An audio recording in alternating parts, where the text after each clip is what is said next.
The car world has been watching Mat Armstrong for years, but now the conversation around him feels bigger than ever. What started as a YouTube channel built around fixing crashed supercars has slowly turned into something much larger. Millions of people now follow Mat's rebuilds, watching him take cars that most people would call destroyed and somehow bring them back to life. But recently, a statement from Lamborghini CEO Stefan Winkelmann created a new wave of discussion online. Even though he never directly mentioned Mat Armstrong, many fans immediately connected his words to the kind of work Mat has become famous for. Suddenly, people began asking a bigger question. Are car companies finally starting to understand why creators like Mat matter so much to car culture today? For years, major car manufacturers have had a complicated relationship with independent rebuilders. Companies like Ferrari and Bugatti are known for protecting their vehicles very carefully. These brands build extremely expensive machines filled with advanced engineering, and they want repairs handled only through official channels. From their point of view, this is about safety, quality, and protecting the reputation of the brand. But from the perspective of fans watching online, it often feels like manufacturers are trying to stop passionate builders from working on the cars they love. That tension has become one of the biggest reasons Mat Armstrong's videos attract millions of views every month. Mat Armstrong built his audience differently from most automotive creators. Instead of simply reviewing new cars or showing luxury lifestyles, he focused on rebuilding damaged supercars. He bought crashed Lamborghinis, Ferraris, McLarens, and even a Bugatti, then documented every part of the repair process. Viewers watched the setbacks, the mistakes, and the breakthroughs in real time. That honesty became part of his appeal. People felt like they were watching someone solve impossible problems instead of just showing off expensive toys. Over time, Mat became one of the most recognizable names in automotive YouTube because audiences connected with the challenge behind every project. The discussion became much bigger after Lamborghini CEO spoke openly about the future of performance cars. Stefan Winkelmann explained that Lamborghini could build fully electric vehicles if it wanted to, but he believed customers still wanted internal combustion engines. He said people wanted emotion, sound, vibration, and excitement. According to him, the experience of driving a Lamborghini was tied closely to the feeling created by a powerful engine. Many people saw the statement as a direct pushback against the growing pressure for electric vehicles across the automotive industry. While other brands were moving aggressively toward EVs, Lamborghini seemed more careful about abandoning traditional performance cars. That statement immediately caught attention because it sounded very different from what many other manufacturers have been saying. Across the industry, companies have spent years promising electric futures. Governments introduced stricter environmental regulations, and automakers invested billions into EV development. But Lamborghini's position sounded more emotional than technical. Instead of focusing only on emissions or future technology, Winkelmann focused on what drivers actually feel behind the wheel. That emotional argument connected strongly with many enthusiasts online who believe modern performance cars risk losing their personality if combustion engines disappear completely at the same time. Mat Armstrong's content represented almost the exact same emotional connection to cars. His videos are not really about transportation. They are about passion, noise, engineering, and excitement. When viewers watch Mat rebuild a Lamborghini or revive a damaged Ferrari, they are watching mechanical machines come back to life. Every startup, every engine rev, and every successful test drive creates emotion for the audience. That is why many viewers believe Lamborghini CEO was indirectly defending the same kind of car culture Mat represents on YouTube. The timing of Lamborghini's comments also made the conversation more interesting. Around the same period, Lamborghini reportedly stepped back from plans for a fully electric supercar. The company realized that many of its buyers still strongly preferred traditional engines combined with hybrid technology instead of fully electric systems. Lamborghini's sales numbers remained extremely strong, proving there was still huge demand for emotional performance vehicles powered by combustion engines.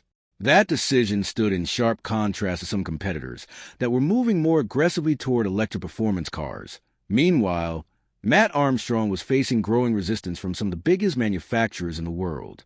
One of the biggest examples involved the Bugatti Chiron rebuild that attracted massive attention online.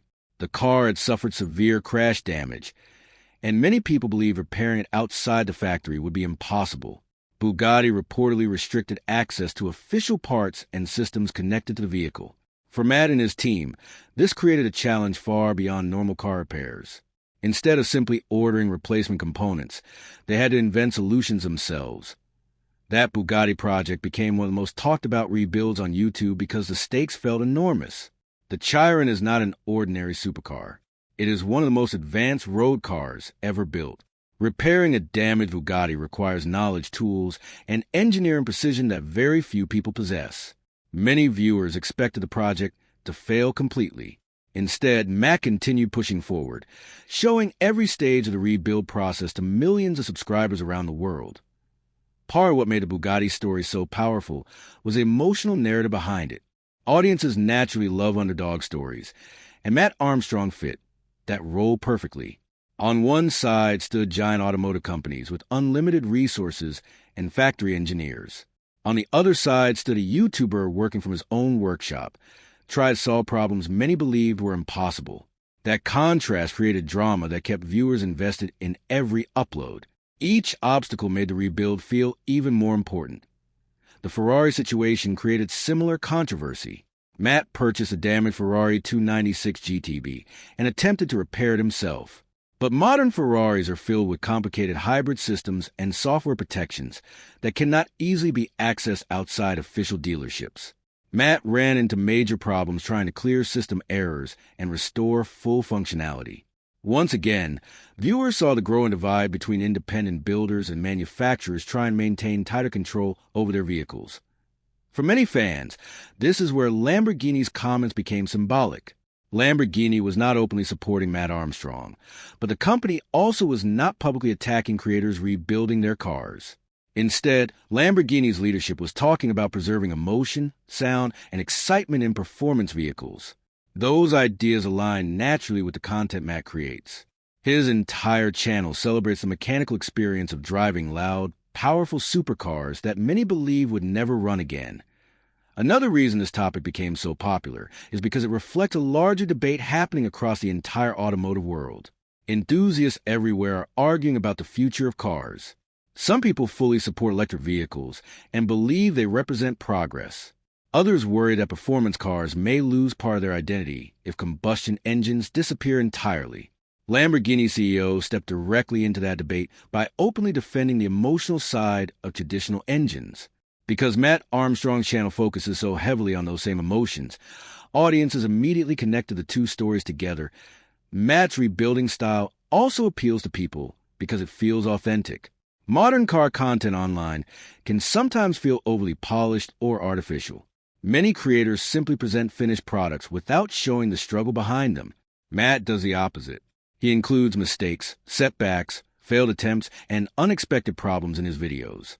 That transparency helps audiences trust him more. People feel like they are watching genuine passion instead of carefully controlled marketing. The Lamborghini Gallardo project showed this perfectly. Matt transformed the car into an aggressive, high-powered machine inspired by video game customization culture. The project mixed real-world engineering with the excitement people remember from games like Need for Speed. Viewers were not just watching a repair. They were watching creativity, experimentation, and personality come together in one build. That kind of content represents modern car culture in a way many manufacturers struggle to replicate themselves in many ways. Creators like Mat Armstrong have become incredibly important for automotive brands, whether companies fully admit it or not. Millions of younger viewers now experience supercars primarily through YouTube rather than traditional television or magazines. A single viral rebuild video can generate more excitement around a car than many advertising campaigns.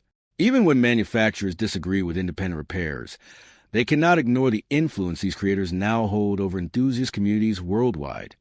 The most interesting part of the story is that Lamborghini's comments may reveal a deeper understanding of why people fall in love with cars in the first place. It is not always about speed figures or technology. Sometimes it is about emotion, sound, danger, excitement, and personality. Mat Armstrong's videos capture those feelings extremely well, which explains why so many people continue watching his projects grow larger and more ambitious every year.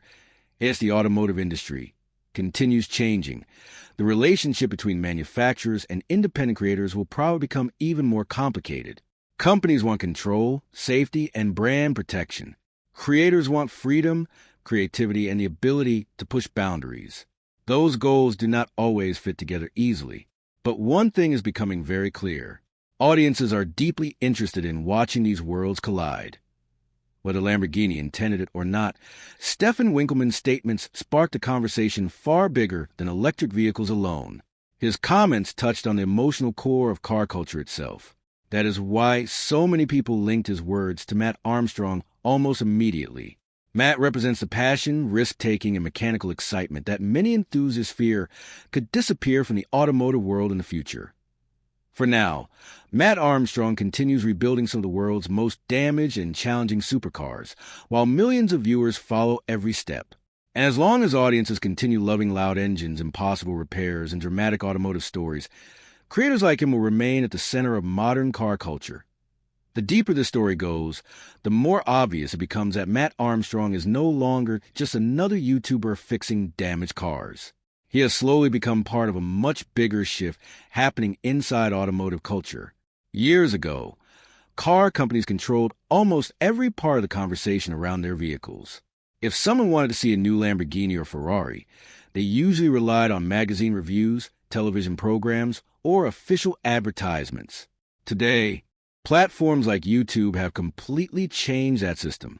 Millions of people now trust independent creators more than traditional media because creators feel more honest, unpredictable, and relatable. That change is extremely important because it explains why rebuild channels attract such huge audiences. People enjoy watching perfection, but they connect emotionally with struggle. Mat's videos are built around struggle. Every damaged supercar arrives with serious problems, hidden costs, and impossible challenges. Sometimes parts cannot be found. Sometimes systems refuse to work. Sometimes the repairs seem financially ridiculous. Yet viewers keep watching because they want to see whether determination and creativity can overcome those obstacles. That emotional journey matters more than the final car itself. The Bugatti rebuild became the perfect example of this. From the beginning, the project felt impossible. A damaged Bugatti Chiron is not like repairing an ordinary sports car. The engineering behind the vehicle is incredibly advanced, and many people believed independent repair work simply could not meet factory standards.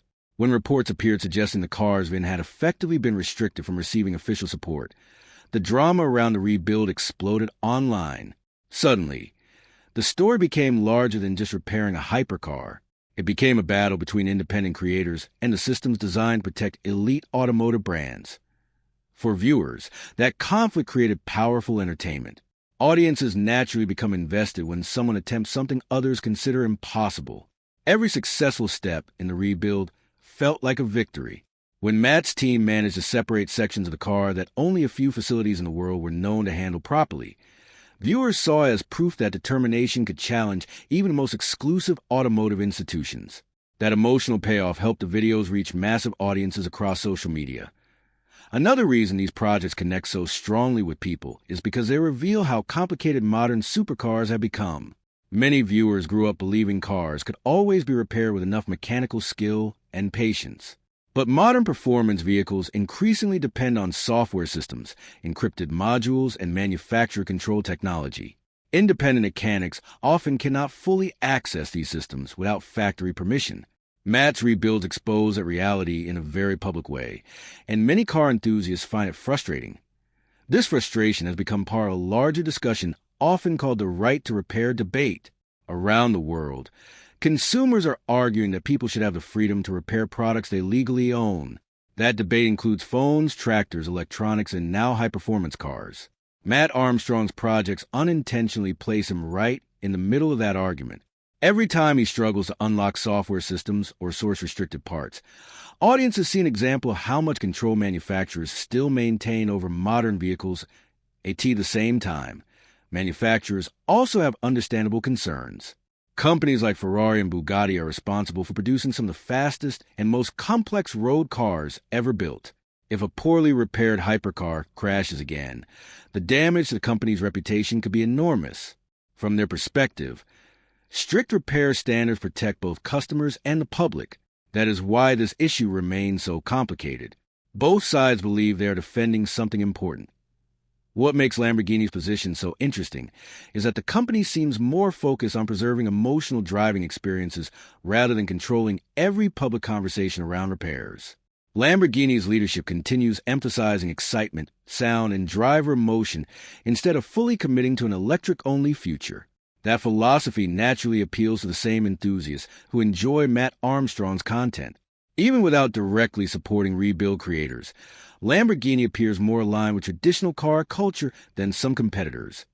This difference matters because automotive brands depend heavily on emotional identity. Ferrari, Lamborghini, and Bugatti do not simply sell transportation. They sell dreams, excitement, and status. The sound of an engine, the feeling of acceleration, and the visual drama of a supercar all play major roles in why customers desire these vehicles.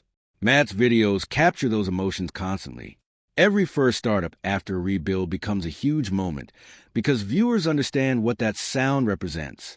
It means the car survived. The emotional connection becomes even stronger when viewers watch the amount of effort required to save these vehicles. Hours of fabrication, problem solving, and testing create appreciation for the engineering behind the cars themselves. Even people who could never afford a Lamborghini still enjoy watching one get rebuilt.